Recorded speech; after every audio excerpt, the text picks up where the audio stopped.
Alright, so we're going to start with 313 times 5. How many lines am I going to have before my answer? Look, Aaron.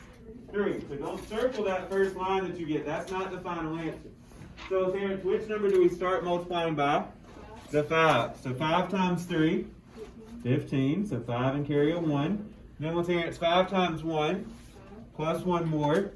And 5 times 3 again is 15. So our first line should be 1,565. Not our answer, though, because that's only times 5. We have to multiply it by 205. So now, Adrian, how do we start our second line? With a 0. And then this line should be pretty simple. So, Adrian, 0 times 3, 0 times 1, and 0 times 3 again, 0. So all zeros on that second line. So now, McKinley, how do we start the third line? With 2 zeros. Okay? So now, McKinley, we're going to multiply by what? 2. So 2 times 3 times 3, 6.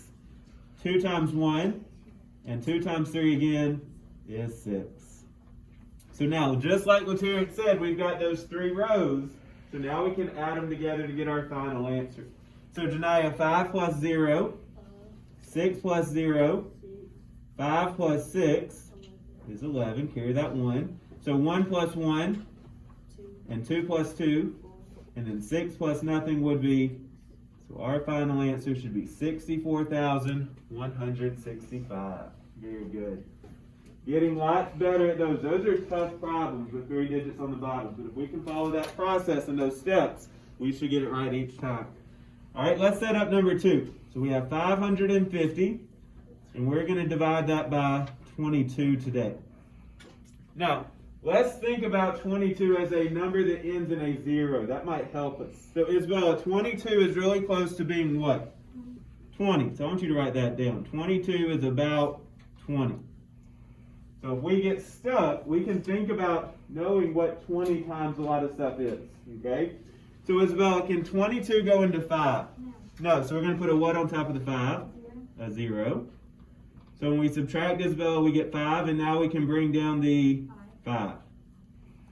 So here's where we're going to use a little bit of estimation. So we know that 22 is about 20. So Isabella, what times 20 would get us closest to 55? 2, because 20 times 2 would be 40. So let's come down here at the bottom and do a little scratch work and figure out, well, then what is 22 times 4? Not 4, 2, like you said. So 2 times 2 would be 4. And 2 times 2 again would be 4. So we're going to use that 2, which is 44. So Isabella, when we subtract 55 minus 44 would leave us with how much? 11. And we bring down the 0. Okay? So someone else raise your hand and tell me, let's think of it as 20 again. What times 20 would get us closest to 110? Khalil?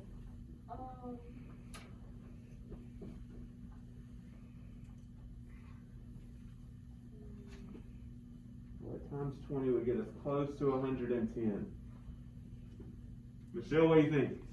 5, because 20 times 5 is what? 20 times 5? 100. So let's figure out what 22 times 5 would be then. So like Michelle said, 5 times 2 is 10. Carry the 1. 5 times 2 again is 10, plus 1 more is 11. That's exactly what we were looking for, 110. So our final answer on that one should just be 25. So notice how using estimation can help get us in the right spot. It doesn't get us the exact answer, but it lets us know what to multiply by to get close. Okay? Any questions on number 1 or number 2 so far? Okay, let's go to number 3. So again, we've got someone measuring how many miles they walked in 4 different weeks. It says, how many miles did Jonah walk on weeks 3 and 4 combined? I want you to underline weeks 3 and 4, and then circle that word combined. Now, Ethan, if we're combining these numbers, that means we're going to do what with them? Add. So we'll put a little plus sign beside that word combined. So, Kate, how many miles did Jonah walk on week 3? 10 and 24 hundredths. Okay. And then, Kate, how many did he walk on week 4? 16 and 42 hundredths. Very good. 16 and 42 hundredths. Like Ethan said, we're going to combine these numbers or add these numbers up. So when we do that, Janiyah, 4 plus 2, 2 plus 4, 6 plus 0, and 1 plus 1 is 2. Now, where does my decimal go? What do I do with that decimal, Peyton? Bring it straight down between those two sixes. So our final answer should be 26 and 66 hundredths. But McKinley, I need a word in here. So McKinley, what word should go? Miles. We were measuring in miles. Awesome. Now we're going to see when we come back to the next day that they're going to change up the wording. We're going to look at that here in just a moment. All right, let's go on to number 4. So on number 4, we've got to follow the order of operations. So I want you to write down PEMDAS above it. And then I need somebody to raise their hand and tell me, what does that P in PEMDAS stand for? Kamari? Parentheses. So Kamari, call out what is already in parentheses. 9 times 2, which is 18. What else is in parentheses? 3 times 6, which is 18. So I've done everything in parentheses, so now I can drop down everything else. So my brackets, my minus signs, and the 19. Okay? So still thinking about the order of operations. So Kate, what would we have to do next? 18 minus 18. Which equals how much? 0. So we're left with 19 minus 0 to finish this problem out. So Kate, the final answer would be 19. Very good. So remember, you've got to follow that order of operations. If you do it out of order, you're going to get a different answer. So be careful in that problem. All right, let's jump up to number 5. So Tyron, what's the rule for number 5? Add 4. Circle that rule. So they've got an in number, they add 4 to that number, and it produces the out number. So McKinley, they put in 0, they add 4, 4 comes out. 1 goes in, plus 4, 5 comes out. McKinley, what would we have to put in to get 6 out?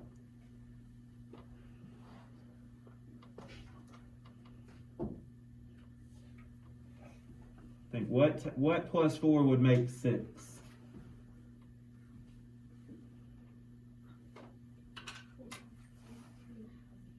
You said it.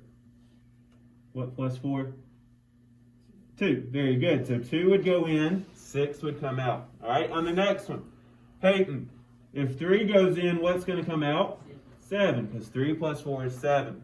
And then for the last one then, Anaya, what's going to go in to get 8 out? 4, because 4 plus 4 is 8. Okay. So now we're going to take those numbers from that chart and we're going to put them on the graph. Who can remind me, what's my pattern anytime I'm putting something on the graph? Cameron? Over, then up. So write that down for me. Over, then up. So remember, we go over to the first number, up to the second number, and we put a dot where the two numbers connect. Okay? So Isabella, how would we graph 0 and 4? Over to the 0, so stay on the 0, and up to the 4. And we put a dot where those lines connect. Okay? Janiyah, how would we graph 1 and 5? Very good. Over to the 1, up to the 5. Ethan, what about the next number set?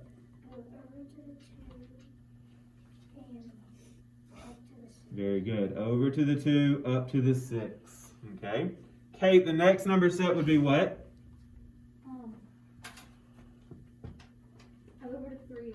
Over to 3 and up to 7. And then for the last one, it would be what? Khalil?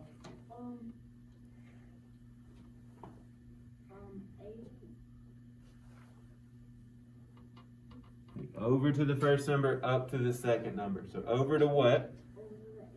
What's your first number here? 4. Over to 4, and then up to 8. Very good. So always over to the first number, up to the second number. If you remember that pattern, you'll get it right each time. All right, let's go to number 7. Now, instead of adding these as fractions, since they're as tenths and hundredths, we're going to add them as decimals. So, Ja'Cory, how could we write down 3/10 as a decimal number? Say it again. Not 3.10, because that would be 3 and 10 hundredths. So not 3.10. Michelle, what do you think? 0 and 3. 0 and 3. So 0.3. That would say 3/10. Tyron, how would we write down 1900ths? 0.19. That would say 0 and 1900ths. So now we can stack these numbers up, and we already know how to add decimals. So let's see. Tremaine, what can I put on top of that 9? A 0. And then Tremaine, 9 plus 0 would be 3 plus 1, and 0 plus 0, and our decimal comes straight down. So our answer is 4900ths. I need to write that as a fraction though. So how would I write down 4900ths as a fraction? Jacorian? 49 over 100. Very good. It should look just like that. Because remember, fractions and decimals say the same things. They can look differently though. Last question, number 8. Says Jamie bought 90 muffins for the class breakfast. The muffins came in packs of 6. How many packs of muffins did Jamie buy? So here's what we know. We know that she bought 90 muffins total. That's the maximum number of muffins she has. Those muffins came in packs of 6. Okay? What am I going to do to figure out how many packs she bought? Isabella? Divide. I'm going to take the total number she has, divide it by the packs, and that will leave us with how many packs that was. So 90 divided by 6. I'm going to give you just a second, and I want you to divide that out.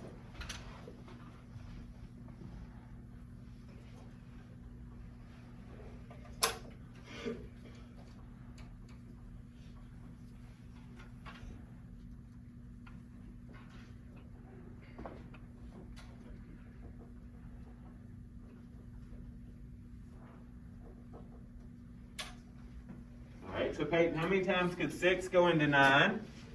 1. Because Peyton, 1 times 6 is 6. So when we subtract, we get how much? And we bring down the, and how many times could 6 go into 30? Because 6 times 5 is 30. So that tells me that she bought 15.